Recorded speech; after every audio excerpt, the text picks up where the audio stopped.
नमस्कार, बुलेटिन की शुरुआत करेंगे। मैं हूं प्रियंका और सबसे पहले लखनऊ से बड़ी खबर आ रही है। यूपी सेतु निगम में दागी अधिकारी आरके सिंह का बोलबाला। यूपी सेतु निगम में दागी अधिकारी आरके सिंह का बोलबाला। पिछली सरकार में भी रही इनके ऊपर अफसरों की कृपा। अपनी दबंगई के दम पर संभाल रहे हैं 2 डिवीजन का काम।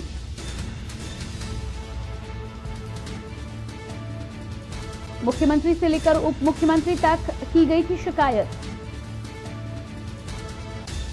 शिकायतों की फाइल हो गई बंद। बरेली पोस्टिंग के दौरान भी आरके सिंह ने किए बड़े कारनामे।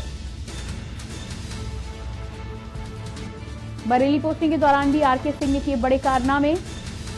अपने रिश्तेदार की फर्म को हर टेंडर दिलाने को लेकर चर्चित। बरेली के सांसद विधायकों ने खोल दिया था मोर्चा। आरके सिंह के खिलाफ खोला था मोर्चा, लेकिन उसके बावजूद भी अभी तक नहीं हुई कोई कार्रवाई। अपने ही रिश्तेदार की फर्म को हर टेंडर दिलाने को लेकर चर्चित आरके सिंह। मुख्यमंत्री उप मुख्यमंत्री तक हुई थी शिकायत, उसके बावजूद भी अभी तक कोई कार्रवाई नहीं। बरेली के सांसद विधायकों ने आरके सिंह के खिलाफ खोला था मोर्चा। अपनी दबंगई के दम पर 2 डिवीजन संभाल रहे हैं आरके सिंह। यूपी सेतु निगम में दागी अधिकारी आरके सिंह का बोलबाला। पिछली सरकार में भी रही इनके ऊपर अफसरों की कृपा। अपनी दबंगई के दम पर संभाल रहे हैं 2 डिवीजन का काम। मुख्यमंत्री से लेकर उप मुख्यमंत्री तक की गई थी शिकायत। शिकायतों की फाइल हो गई बंद।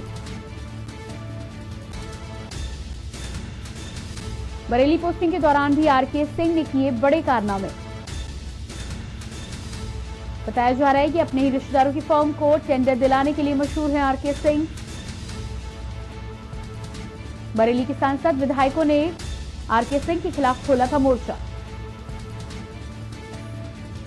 और इसी खबर पर हमारे साथ लखनऊ से जुड़ चुके हैं रेजिडेंट एडिटर मनीष पांडे।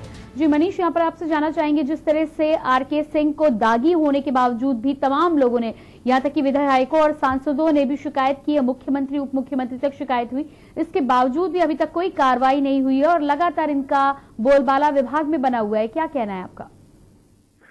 देखिए, निश्चित रूप से आप ये समझ लीजिए कि सरकार कोई भी हो, लेकिन तमाम ऐसे उत्तर प्रदेश के विभाग हैं जिसमें कुछ रसूखदार ऐसे अफसर हैं कि जो शायद कोई भी सरकार हो, लेकिन अपनी पहुंच और अपने पैसे के दम पर वो हमेशा ऊपर ही दो पर तैनाते रहते हैं। सेतु निगम में आरके सिंह की कहानी कुछ इसी तरीके से है।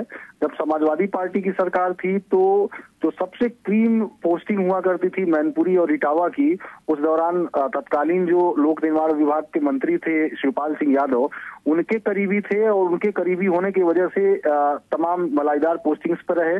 उसके अलावा जो बीजेपी सरकार के बीच का जो कार्यकाल इनका रहा है वो भी काफी विवादों में रहा है।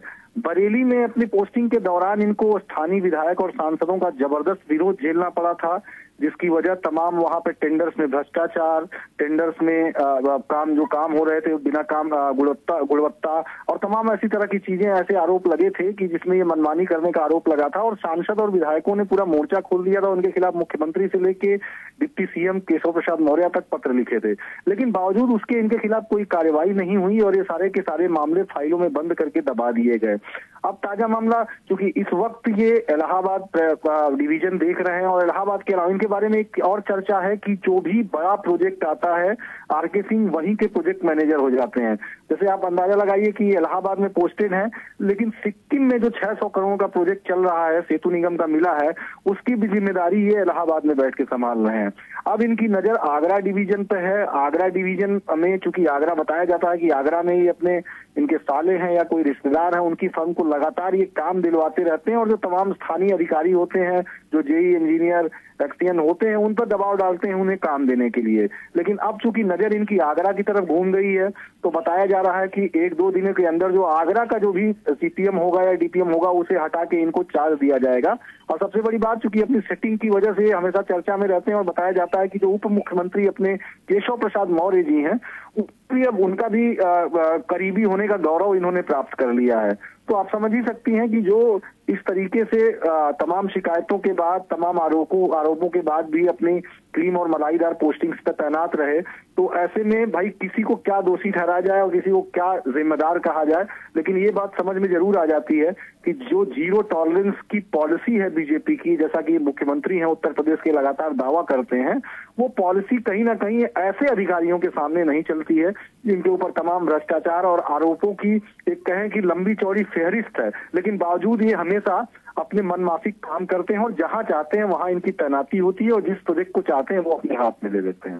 जी बिल्कुल। तो जिस तरह की जानकारी आपने यहाँ पर दी है, कहीं ना कहीं ये तमाम जानकारियां होने के बावजूद भी, शिकायतें मुख्यमंत्री तक पहुंचने के बावजूद भी यदि अभी तक कोई कार्रवाई नहीं हुई तो यकीनन कुछ बड़ा खेल पीछे चल रहा है, साथ ही साथ बड़ा हाथ होने की भी उम्मीद पक्की है तौर पर है। दूसरी बात यह कि इस बात से एक बात और साफ होती है कि बार बार ये बात जब सुनने में आती है कि मंत्रियों के अधिकारी नहीं सुनते हैं, तो इतने रसूखदार और इतनी पहुंच वाले अधिकारी जब सरकार के बीच में काम करेंगे तो यकीनन मंत्रियों तक कहीं ना कहीं लिंक होंगे और उसका फायदा उठाया जाता है। क्या कहना है आपका कि इस तरह के अधिकारी जब इतनी पावर दे दी जाएगी तो फिर जरूरत पड़ने पर मंत्री की क्या मुख्यमंत्री तक भी शिकायत गई है तो उस पर भी कार्रवाई होती नजर नहीं आ रही?